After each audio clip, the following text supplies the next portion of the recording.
Hello everyone, welcome back to your YouTube channel for creative studies. आज के इस session से हम लोग स्टार्ट कर रहे हैं BHDC 133 की क्लास। आज फर्स्ट क्लास रहेगी BHDC 133 की। आज यूनिट फर्स्ट को देखेंगे, इकाई नंबर फर्स्ट को देखेंगे। ठीक है, काफ़ी ज़्यादा इंपॉर्टेंट सेशन होने वाली है आज का सेशन। ठीक है, यूनिट 1 काफ़ी ज़्यादा इंपॉर्टेंट है। जैसे कभी रिसेंटली एग्जाम में जून 2022 के क्वेश्चन पेपर में से देखने को मिला है। क्वेश्चन नंबर सेकंड आप सभी देख सकते हैं। जैसे मैंने भी रिसेंटली उसको अपलोड किया है तो उसको भी देख सकते हैं। ठीक है, इसका एक प्ले लिस्ट बना दिया गया BHDC 133, उस प्ले लिस्ट में वो सेशन भी मिल जाएगा। ओके, तो देखिए इसमें कहा जाता है भारतेंद्र युगीन कविता स्वरूप और विकास। इसमें देखिए पहला टॉपिक था क्या, भारतेंद्र युगीन हिंदी काव्य की पृष्ठभूमि पर चर्चा करने के लिए कहा गया था। काफ़ी ज़्यादा इंपॉर्टेंट है। तो आज की इस सेशन में हम लोग देखेंगे। सबसे पहली बात तो इसमें जो है अगर हम लोग एक सेशन के माध्यम से इसको सारा कंप्लीट करना चाहेंगे तो काफ़ी ज़्यादा लंबा वीडियो होने वाली है। तो मैं सोच रहा था क्या इसको पार्ट वाइज में डिवाइड कर दूँ। जैसे कि आज के सेशन में हम लोग 1.2 को देखेंगे जो काफ़ी ज़्यादा इंपॉर्टेंट होने वाली है। ठीक है, तो उसके बाद आगे के हम लोग देखते चले जाएंगे एक एक करके। जैसे कहा था भारतेंद्र युगीन की हिंदी का मतलब कि इसमें पृष्ठभूमि के बारे में देखते हैं इसमें क्या कहा जा रहा है। देखिए मैं सिंपल लैंग्वेज में बताने की कोशिश करूँगा ताकि आप एग्जाम हॉल में भी सही तरीके से लिख पाओ। इसमें कहा जाता है कि जैसे कि कोई भी काल में जो है साहित्य में जो है परिवर्तन जो है, परिवर्तन का मुख्य बदलाव के जो है क्या कारण होते हैं। जैसे राजनीतिक हो गया, सामाजिक हो गया, धार्मिक हो गया, ये सभी कारण होते हैं बदलाव लाने की। चाहे कोई भी चीज़ हो, चाहे आप देश की बातें कहीं जाए या विदेशों में होते हुए, ये सब जो ना राजनीति के कारण ही, आपका सामाजिक के कारण ही, धार्मिक के कारण ही बदलाव देखने को मिलता है। जैसे अभी मान के चलते एग्जाम्पल के माध्यम से समझ सकते हैं। जैसे अपना देश में ही अगर कोई नेता को हम लोग उसको बदलाव लाना चाहेंगे तो एक कारण क्या बोलेंगे, आपका राजनीति अच्छी तरीके से नहीं है, इस क्षेत्र में सही तरीके से राजनीति नहीं करते हो, राजनीति ये वो उसके सामाजिक कारण भी बोल सकते हैं। आप बोल दोगे कि समाज तरीके अच्छी तरीके से समाज में जो ना आप काम नहीं कर पा रहे हो तो इस तरह से आप बदलाव लाओ। या तो धार्मिक कारण से बोल सकते हो, जैसे आप बोल सकते हो कि हिंदू के प्रति जो ना आपके ज़्यादा जो है ना अच्छी तरीके से सोच है, मुस्लिमों पर ध्यान नहीं देते हो, सिख पे ध्यान नहीं देते हो, या तो मुस्लिमों पे ध्यान देते हो, हिंदुओं पे ध्यान नहीं देते हो। तो इस तरह से बातें होती है, इस तरह से बदलाव देखने को मिलती है, आंदोलन होने लगती है। तो इस तरह से क्या होता है, उसमें बदलाव लाने का प्रयास किया जाता है। तो एक प्रकार का एग्जाम्पल के माध्यम से भी समझ सकते हैं। ठीक है, तो उसके बाद आगे कहा जाता है जैसे भारतेंद्र युगीन जब आया इसमें काफ़ी ज़्यादा परिवर्तन आई। जब भारतेंद्र युगीन जब आया था ये सिर्फ भारत का ही नहीं पूरे तमाम वर्ल्ड में काफ़ी ज़्यादा परिवर्तन आया और प्रोग्रेस किया। जैसे इंग्लैंड में जो क्या हुआ था, औद्योगिक क्रांति हुआ था। औद्योगिक क्रांति जब उसका समाप्त हुआ तो उसके परिणाम स्वरूप क्या हुआ, और उसके परिणाम स्वरूप उसमें काफ़ी ज़्यादा मतलब उन्नति हुआ, प्रोग्रेस किया। उसके बाद इसमें नए नए आविष्कार हुए, नए नए प्रौद्योगिकी का यंत्र बनाया गया। उसके नए नए राजनेताओं का जन्म हुआ, नए नए कवियों का जन्म हुआ, नए नए मैथेशियन का मतलब कि गणितज्ञ का जन्म हुआ। जैसे कि आप ये सब जो ना हम लोग England, Netherlands, Spain, Germany, France, ये सब में चीज़ हम लोग देख सकते हैं। और इसमें जैसे कार्ल मार्क्स जैसे महान व्यक्ति उसके का जन्म हुआ था। उसके राजा राम जो है ब्रह्म समाज के प्रवर्तक जो थे, राजा राम मोहन राय जो थे, उनका जन्म हुआ था। आर्य समाज के जो प्रवर्तक थे दयाराम साहनी, दयाराम सरस्वती जो उनका जन्म हुआ था। उसके बाद जो और यहाँ देख सकते हैं आप सभी यहाँ पे है। ठीक है, मैं सिंपल लैंग्वेज में आपको बताने की कोशिश कर रहा हूँ। ठीक है, इसी काल में जो है ना आपका जैसे कि भारत में बहुत ही विख्यात नेता जैसे सुरेंद्रनाथ बनर्जी हो गया, उसके बाद दादा भाई नौरोजी हो गया, सर सैयद अहमद जो है, ये सब जो जन्म लिए इसी खंड में एक शोभा के रूप में सामने आया था। उसके बाद जैसे कि उसके बाद आधुनिक जो है ना उसके बाद वंदे मातरम जैसे प्रवर्तक, वंदे मातरम गया था। उस वंदे मातरम गया था कौन, आपका जो है बंकिम चंद्र चटर्जी जो है उसी युग में विभूति के थे। ठीक है, तो इस तरह से बातें कही गई है। ठीक है ना, तो ये इसमें कहा गया। उसका देखिए पहला पॉइंट में कहा गया है तो इसको ध्यानपूर्वक सुनिए। इसमें भी मैं सिंपल लैंग्वेज में बताने की कोशिश करूँगा। देखिए सिंपल लैंग्वेज में क्या कहा था, यूरोप जो है, यूरोप और भारत के बीच जो है ना संबंध काफ़ी ज़्यादा पुरानी है, व्यापारिक संबंध है। ठीक है, और आप सभी पढ़े होंगे जब जैसे यूरोपियनों का आगमन, एक हिस्ट्री में टॉपिक्स है यूरोपियनों का आगमन, जो विदेशियों से आकर भारत में व्यापार करना चाहते थे उसमें से यूरोप भी आए। और यूरोप महाद्वीप के जितने भी देश थे उसमें लगभग आए। जैसे आप पुर्तगाली आए थे, आपको याद होगा वास्को डी गामा आए थे, डच आए, फ्रांसीस आए, इंग्लैंड आए, मतलब कि ब्रिटिश आए। तो ये सब जो है ना अपना देश में व्यापार करने आए थे अंग्रेज। उनमें से जो है ना जितने भी देश आए थे उनमें से सबसे ज़्यादा बुद्धिमत्ता किसकी थी, अंग्रेजों के पास थी। अंग्रेजों क्या कहते थे, उसका सेना हो या कोई भी हो, सब कुछ उसमें जो ना काफ़ी ज़्यादा इंटेलिजेंट थे। उन सभी तमाम देशों को हराकर वो भारत में जो ना अपना वो प्रकोप छाने लगा था। इस तरह से शुरुआती तौर पर क्या होता था, इंग्लैंड ने क्या किया था, भारत के जो नवाब हुआ करते थे उस समय मुगल काल चलते थे। ठीक है, जब ईस्ट इंडिया कंपनी आई थी 1600 ईस्वी में तो उस समय जो है मुगल बादशाह हुआ करते थे, मुगल बादशाह ही शासन क्या करते थे। तो उन्होंने मुगलों से जो नवाब हुआ करते थे तो उससे आज्ञा लिया कि नवाब मैं यहाँ व्यापार करना चाहता हूँ, क्या मुझे अनुमति देगी? तो अनुमति दिया। तो शुरुआती तौर पर उसको टैक्स भी देना पड़ता था, ठीक है। तो इस तरह से शुरुआत किया और इंग्लैंड वासियों ने बड़ा तेज वो क्या करते थे, शुरुआती तौर पर वो मुनाफा कमाया स्टार्ट किया। जैसे ही उसका इस्टेब्लिश होने लगा तो वो जो है ना टैक्स देना बंद कर दिया और अपना मनमानी करने लगा। तो इस तरह से जो है ना मुग़ल बादशाह इसको देखकर नहीं रहा गया, उस पर हल्ला बोला कि नहीं आप ऐसा नहीं कर सकते हो, या तो आप टैक्स देना होगा या तो बिजनेस बंद करो। तो इंग्लैंड वासी अपना सब कुछ तो यहाँ पे जमा लिया था, जमाने के बाद बोला क्यों दूँ मैं, मेरा व्यापार मैं तुम्हें क्यों दूँ, ठीक है। तो इस तरह से होते होते होते 1757 ईस्वी में प्लासी का युद्ध होता है। आप सभी को जानते ही होंगे 1757 ईस्वी में प्लासी का युद्ध होता है, जिसमें बंगाल का जो नवाब हुआ करता था कौन, सिराजुद्दौला और इंग्लैंडों के बीच होता है, ठीक है। उसके बाद जो इंग्लैंड की तरफ से वहाँ जो ना रॉबर्ट क्लाइव हुआ था, रॉबर्ट क्लाइव, ठीक है। तो इन दोनों के बीच युद्ध होता है, तो जिसमें सिराजुद्दौला की मृत्यु हो जाती है। तो इस तरह से जो है यह इंग्लैंड जो ना फिर काफ़ी ज़्यादा वो जो ना क्या बोलते हैं उसको, कठोर हो गया, मजबूत हो गया, ठीक है। उसके बाद इसी तरह धीरे धीरे 1857 ईस्वी तक क्रांति तक चलती रही, ठीक है। उसके बाद 1857 ईस्वी में उसके बाद इसमें सब यही लिखा गया है, ठीक है ना। तो आप सभी ध्यानपूर्वक सुनिए। और इसमें कहा जाता है जैसे कि भारत में जो हुआ वो सब क्या व्यापार करना था, कच्चा माल का क्या करते थे, वाणिज्यीकरण करते थे। वाणिज्यीकरण क्या होता है, वाणिज्यीकरण का बोले तो आप सस्ते मालों पे खरीदता था, उसी महंगे दामों में उन्हें बेचता था। और इंग्लैंड के जो है ना ज़्यादा से ज़्यादा जो है जो भी नाविक आते थे, जो भी व्यापार करने आते थे, एक सोच के कि भारत जाएंगे, वहाँ व्यापार करेंगे, अच्छा खासा मुनाफा कमाएंगे और अपना देश में आके ऐशो आराम जिएंगे। तो इस तरह से सोचता था। उनमें से जो रॉबर्ट क्लाइव जो प्रथम गवर्नर थे, तो वो क्या कहते, वो इतना मुनाफा कमा लिए थे यहाँ से, इतना धन दौलत कमा लिए थे। धन दौलत की बात कहूँ तो मैं उसके बारे में बताता हूँ आपको। 4,01,102 पाउंड, ठीक है। आप गूगल कर लेना कितना रुपया हो जाएगा। 4,01,102 पाउंड कमाकर उन्होंने भारत लौटा था, जो कि इंग्लैंड वासियों ने भी इस पर जो है काफ़ी ज़्यादा मतलब नज़र डालने लगा। उसके बाद रॉबर्ट क्लाइव को इस तरह से मरवा देता है। इसमें नहीं लिखा हुआ, मैं हिस्ट्री के बारे में बता रहा हूँ। तो इस तरह से जो है ना, ठीक है। फिर इस तरह से 1857 की क्रांति होती है, उसमें जन विद्रोह होने लगता है, भारतीयों ने आवाज़ उठाने लगती थी, आवाज़ उठाने के बाद जो है ना ये सारा का सारा चीज़ें जो है वहाँ इंग्लैंड के एक महारानी हुआ करती थी, रानी विक्टोरिया, ठीक है, उसके हाथों में चला गया था 1858 ईस्वी को, ठीक है। ओके, इस तरह से फिर जो है आपका विक्टोरिया जो थी, उस तरह से वो घोषणा पत्र पर जो है ना पब्लिश कर दिया था, जारी कर दिया था। क्या कहा था कि भारतीयों के लिए जो आश्वासन दे दिया था कि मतलब कि आप सभी रहिए, आप सबके लिए कार्य किया जाएगा, ठीक है। इस तरह से बातें कही गई थी। उसके बाद धर्म के आधार पर भेदभाव नहीं किया जाएगा, ठीक है ना, आप सभी के लिए काम किया जाएगा। तो इस तरह से बातें कही जाती है सरकार के जो ना भारत में जो आश्वासन भारतीयों के लिए आशा जगी कि नहीं, आप रानी विक्टोरिया आई है, कुछ बदलाव वहाँ देखने को मिलेगा, हम लोग को राहत मिलेगा, ऐसे चीज़ें होने लगी थी, ठीक है। इस तरह से जो है ना क्या हुआ था, कलकत्ता हो गया, मद्रास हो गया, बम्बई हो गया, विश्वविद्यालय में एक विश्वविद्यालय की स्थापना हुई। उसके बाद 1861 ईस्वी में जो पंजाब हो गया, राजपूताना हो गया, आगरा हो गया, अवध में कुछ भागों में भीषण अकाल भी पड़ा था, ठीक है। बहुत सारे लोग इसमें मरे थे 1861 ईस्वी में। 1864 से 69 ईस्वी में वहाँ के जो ना गवर्नर जो है वायसराय हुए थे आपका लॉरेंस, ओके। उसके कार्यरत में कृषि संबंधी काफ़ी ज़्यादा सुधार भी हुआ था। उसके बाद 1866 से 69 ईस्वी में बाद में भारत में कई भागों में जो ना अकाल आ गया था, भूखा आ गया था, इससे सैकड़ों लोगों की जान भी गई थी। तो यही बातें कही गई है, ओके।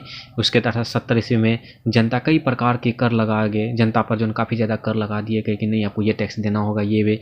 1877 में भारतीय मिलों में कपड़ा पर कर लगा दिया गया, मतलब कि वो जो अपना प्रकोप पूरा भारत में देने लगा था। उसका तीसरी तरह धीरे धीरे से भारत में उन्होंने अपना स्थापित कर लिया था, स्थापत्य कला, ठीक है ना। तो इस तरह से बातें कही गई है, ठीक है ना, ओके। तो ये बातें हैं, इसमें आपको समझा दिए। उसके नेक्स्ट टॉपिक कहा जाता है सामाजिक पृष्ठभूमि। सामाजिक पृष्ठभूमि में क्या कहा जा रहा है, देखिए इसमें कहा था तात्कालिक समय में भारत की सामाजिक स्थिति द्वेषपूर्ण थी। उसके बाद लोगों में जातिगत द्वेष बहुत ही अधिक बढ़ गया था। समुद्र यात्रा करना पाप समझा जाता था। समुद्र यात्रा करने पर व्यक्ति को समाज से बहिष्कृत कर दिया जाता था। मतलब पहले के ज़माने में होता क्या था कि आप समुद्र पार नहीं कर सकते हो, समुद्र को लांघ नहीं सकते हो, आपको दादा दादी भी बताए होंगे, ठीक है ना। तो ये सभी पाप के रूप में माना जाता था। समाज दो वर्गों में विभक्त हो गया था। तो ये बातें हैं। इस प्रकार जो है एक प्राचीन मान्यताओं का पुजारी तो दूसरा नवीनतम का। समाज में नशाखोरी एवं व्यभिचार भर गया था। ब्रिटिश शासक साम्राज्यवाद एवं शोषण की नीति को बनाए रखने के लिए कूटनीति का काम ले रहे थे। ब्रिटिश जो है अपना भारत में आकर उसमें एक तो साम्राज्यवाद शासन के लिए काफ़ी ज़्यादा वो अपना मेहनत कर रहे थे, लेकिन भारतीय जो है ना इधर उधर दिमाग लगा रहे थे। मादक वस्तुओं का प्रचार करके तथा हिंदू मुसलमानों में विभेद नीति अपना कर वे अपना कार्य सिद्ध करना चाहते थे। समझ रहे हैं ना। उसके तात्कालिक समाज में नारी का स्थान दंडनीय व्यवस्था में था। यही सब कही गई है जो है बहुविवाह का कुप्रथाएं फैली हुई थी। समाज में अलग अलग प्रकार की समस्याएं देखने को मिलती थी। बाल विवाह, वृद्ध विवाह, बहु विवाह की प्रथाएं चालू थी कि बचपन में ही इसकी शादी करा दो, ये करा दो। तो इस तरफ से जो वहाँ की कई स्त्रियां जो ने रखना लोगों के शान शौन, पहले के आप सभी जानते होंगे पहले के शासक जो है कई व्यक्तियां भी हो मर्द हो, वो बहुत सारे पत्नियों का रखना शौक के रूप में मानते थे। शासन मतलब कि लगता था कि मूंछों पे ताव लगा रहे थे, इतनी कन्याएं हैं, तो ये शौक के रूप में होते थे। इन सब कुरीतियों के खिलाफ समाज सुधारकों ने आंदोलन भी किया था। 1872 ईस्वी में केशव चंद्र सेन के प्रयास से सरकार ने बाल विवाह एवं बहुविवाह पर प्रतिबंध लगाया। आप सभी इसको याद रख सकते हैं। 1872 ईस्वी में जो है केशव चंद्र के प्रयास के कारण से जो है बाल विवाह और बहुविवाह पर प्रतिबंध लगाया गया था। ठीक है, काफ़ी ज़्यादा इंपॉर्टेंट रहेगी। उसके बाद कहता है नरबली तत्कालिक समाज की एक अत्यंत पार्श्विक प्रथाएं थी। वंश वृद्धि तथा देवी देवताओं की उपासना के लिए नरबली दी जाती थी। और उसके सर्वप्रथम 1795 ईस्वी में, फिर 1802 ईस्वी में सरकार ने इस प्रथा पर कानून बनाकर बंद करने का प्रयत्न किया। पहले ये सब जो है प्रथाएं चलती थी, इसके बाद ये सब धीरे धीरे बंद करने की कोशिश किया। तो राजा राम मोहन ने इस प्रथा को समाप्त करने का जोरदार प्रयत्न किया था। ठीक है ना। उसके 1829 ईस्वी में सरकार ने विधवा विवाह को वैधिक घोषित किया। जैसे विधवा जो थी पहले होता था कि उसको शादी करने की अनुमति नहीं दी जाती, 1829 ईस्वी में इसको वैध घोषित कर दिया। इस इकाई में आगे हमें देखेंगे सभी व्यक्तियों की जो है रचनाओं का तत्कालिक करना। उसका सभी अपने अपने देवी देवताओं को सिद्ध के रूप में लगने लगे थे। ब्राह्मणों का प्रभुत्व था, वे कर्मकांड को बढ़ावा दे रहे थे। अंग्रेजों देश की राजनीति पर प्रभुत्व जमाने के बाद ईसाई धर्म प्रचारक के रूप में बढ़ने लगी थी। उसी तरह इसमें कही गई है। ठीक है ना। आप अपने मन से भी लिख सकते हैं उसके बारे में कि जैसे ही समाज में क्या क्या दिक्कतें आ रही थी, पहले के ज़माने में क्या क्या परेशानियों का सामना करना पड़ा था। उसके बाद ईसाई धर्म पर प्रचारकों की अच्छी तरह लगने लगी, उन्होंने ईसाई मत को अपनाया। किंतु इसी समय भारतीय समाज सुधारकों में भी चेतना आई। ठीक है, तो अपने धर्म को नए दृष्टिकोण से देखने का प्रयत्न किया। एक नया धार्मिक आंदोलन प्रारंभ किया। ब्रह्म समाज, प्रार्थना समाज, आर्य समाज, ब्रह्म विद्या समाज आदि संस्थाओं का रामकृष्ण एवं विवेकानंद जैसे महापुरुषों द्वारा यह कार्य संपन्न हुआ। इस तरह से धीरे धीरे जो काफ़ी प्रकार के समाज स्थापित होने लगे अलग अलग विद्वानों के द्वारा, जैसे रामकृष्ण हो गया, विवेकानंद हो गया, ये सब महान पुरुषों में से एक हैं। तो इसके द्वारा जो ये सब संपन्न होने लगी थी। अंग्रेजी शिक्षा द्वारा यूरोप में हुई वैज्ञानिक प्रगति का विज्ञान प्राप्त हुआ। ठीक है, ये सब बातें कही गई है। उसके बाद साहित्यिक पृष्ठभूमि देखिए। साहित्यिक पृष्ठभूमि में कहा जाता है राजनीतिक, सामाजिक एवं धार्मिक स्थितियों के परिचय से यह स्पष्ट है कि धीरे धीरे सभी क्षेत्रों में परिवर्तन का दौर शुरू होने लगा था। ठीक है, तो जैसे इस राजनीतिक, सामाजिक, धार्मिक ये सब स्थितियों का जैसे ही आपका इंट्रो देने लगा था, तो इससे हम लोग को स्पष्ट रूप से होने लगा कि धीरे धीरे जो समाज में परिवर्तन का जो ना काफ़ी ज़्यादा परिवर्तन होने लगा था, इसका दौर होने लगा था। उसके बाद अब हम साहित्यिक पृष्ठभूमि के बारे में जानेंगे। सन 1857 ईस्वी के पहले भारतीय साहित्य इतिहास के में रीतिकाल की परंपरा का ही बहुमूल्य था। उस समय जो 1857 के इससे पहले जब था वो रीतिकाल माना जाता था, उसकी परंपरा काफ़ी ज़्यादा बहुमूल्य थी। दरबारी विलास से पूर्ण रचनाएं होती थी। इसके पीछे एक बहुत बड़ा कारण था कवियों को राज्याश्रय प्राप्त होना। कवि एवं साहित्यकार अपने जीवन को प्रमुख मानकर साहित्य की रचना कर रहे थे। ठीक है, कवि जो अपने कवि हो गया, साहित्यकार हो गया, अपने उस समय के जो जीवन रीतिकाल कहते हैं, रीतिकाल में भी बहुत सारे आपके हैं टॉपिक्स में, तो ये सब कही गई है। ठीक है, उसके बाद इसमें कहा जा रहा है यहाँ से देखिए, राजाओं की प्रशंसा एवं नायकों के भेद तथा राजा के सुख वैभव का वर्णन करना उनका कार्य था। ये सब जो कवि थे, साहित्यकार थे, इनका यही कार्य था कि राजाओं के सुख वैभव के बारे में इसके बारे में चर्चा करना, इसके बारे में लिखना, इसके बारे में बताना। यही कारण है कि इस कालखंड में साहित्य का चतुर्मुखी विकास नहीं हो सका। किंतु भारत में ब्रिटिश शासन की स्थापना के साथ ही इस स्थिति में परिवर्तन आया। जैसे ही भारत में ब्रिटिश शासन की स्थापना हुई थी, इस चीज़ों में जो परिवर्तन देखने को मिला और ब्रिटिश शक्ति के सामने देसी राज्य टिक नहीं सके। जो अपना ब्रिटिश जो आया था भारत में, उसके सामने में कोई भी टिक नहीं पा रहा था, चाहे कोई भी हो।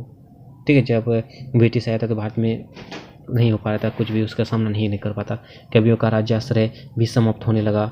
कवि राजाओं के विलास को छोड़कर जनता के संपर्क में आने लगे और परिणामतः जन साहित्य का पर्यटन शुरू हुआ। उसके 1792 से 93 ईस्वी में अंग्रेजी के माध्यम से उपयोगी ज्ञान की शिक्षा के लिए अंग्रेजों ने पर्यटन शुरू किया था। ठीक है। उससे 1800 ईस्वी में कलकत्ता में फोर्ट विलियम कॉलेज की स्थापना हुई। उसके 1813 ईस्वी में लाख रुपए की राशि वैज्ञानिक शिक्षा के लिए रखने की बात कही गई, किंतु उस पर आगे कार्रवाई नहीं की हुई। राजा राम मोहन राय के प्रयत्न से 1817 ईस्वी में हिंदू कॉलेज की स्थापना हुई। तो ये सब जो आपका फैक्ट है, इसको तो आपको याद रखना होगा। ठीक है। फिर धीरे धीरे कई भागों में कॉलेजों की स्थापना हुई। 1823 ईस्वी में आगरा कॉलेज हुआ, उसके 24 में दिल्ली कॉलेज, तो इस तरह से बरेली कॉलेज, ये सब होने लगा था। ठीक है। तो इस काल की कविता जनजीवन के साथ अपना पग मिलने लगी। उसके कवि का उद्देश्य जनता में जागरूक लाना था। जनता की अभिरुचि एवं प्रचार की सुविधा के लिए कविता के विभिन्न छंदों का प्रयोग किया गया। तो इसमें जो जनता को जागरूक करने के लिए अलग अलग प्रकार की कविताएं लिखी। ठीक है। तो उसके बाद लोकगीत, कजली, खमेटा, कहरा, ठुमरी, गजल, होली, आधार, चेती, ये सब चीज़ें इसमें लिखने को मिला। उदाहरण के माध्यम से समझ सकते हैं। ठीक है। तो इस तरह से सामाजिक परिवर्तन थे। उसके बाद कहता है भारतीय हिंदू का आगमन, ये आपके लिए इम्पोर्टेंट है। देखिए इसमें कहा जाता है भारतीय हिंदू का जन्म काशी के एक समृद्ध परिवार में 9 सितंबर 1850 ईस्वी को हुआ था। इसके पिता बाबू गोपाल चंद्र स्वयं उच्च कोटि के कवि थे। बचपन से ही इनमें काव्य रचना की प्रतिभा थी। 5 वर्ष की अवस्था में ही उन्होंने एक दोहा कहा, ले ब्योरा ठारे भये श्री अनिरुद्ध सुजान, बानासुर के सेन को आनंद लगे भगवान। ये जो भारतीय हिंदू जो है कब थे, जब 5 वर्ष के थे तभी उन्होंने ये दोहा लिखा था। पिता ने बालक की प्रतिभा देखकर आशीर्वाद दिया कि एक दिन बहुत बड़ा आदमी बनेगा। ठीक है। पिता का आशीर्वाद प्रतिफलित हुआ। भारतीय हिंदू केवल बड़े आदमी ही नहीं, युग निर्माता बने। जैसे आप सभी देख सकते हैं भारतीय हिंदू युगीन, इसका जैसे भारतीय हिंदू जैसे आया, इसको युग में काफ़ी ज़्यादा परिवर्तन हुआ। बचपन में ही माता पिता का साया उठ गया, जिससे इसमें स्वच्छंद रहने की प्रवृत्ति बढ़ी। स्कूली शिक्षा नाम मात्र की ही हो पाई, यानी कि इसका माता पिता दोनों ही साथ नहीं रहे, मर गए। मतलब ईश्वर प्रदत्त प्रतिभा तो थी, किसी भी रचना को एक बार पढ़ने पर कभी नहीं भूलते थे। हिंदी, संस्कृत, अंग्रेजी का अध्ययन लगन से किया। 11 वर्ष की अवस्था में जगन्नाथ पुरी की यात्रा में समय बंगला का नाटक विधवा विवाह के अध्ययन से बंगला भाषा की प्रति रुचि बढ़ी। यात्रा के दौरान देश की दशा को देखने का अवसर मिला। देश की दुर्दशा देखकर उनमें देश का सेवा की भावना जगी। हिंदी भाषा को उद्धार एवं अंग्रेजी भाषा के प्रचार द्वारा राष्ट्र सेवा का व्रत लिया। और सर्वप्रथम उन्होंने एक प्राइमरी पाठशाला चौखंबा स्कूल में नाम से खोली। यह पाठशाला आज भी हरिचंद्र कॉलेज के रूप में विद्यमान है। ये सभी भारतीय हिंदू इनके बारे में बताया गया है। ठीक है। तो उसके बाद भारतीय हिंदू ने 7 वर्ष की आयु में जो है वो 1857 की भारतीय स्वतंत्रता का प्रथम संग्राम देखा। उसके बाद भारतीय राजनीति में परिवर्तन हो चुका था। भारत इंग्लैंड का उपनिवेश बन चुका था और अंग्रेजों की शोषण नीति कायम थी। ब्रिटेन की महारानी द्वारा घोषित पत्र के लुभाने सपने से मोह भंग होने लगा।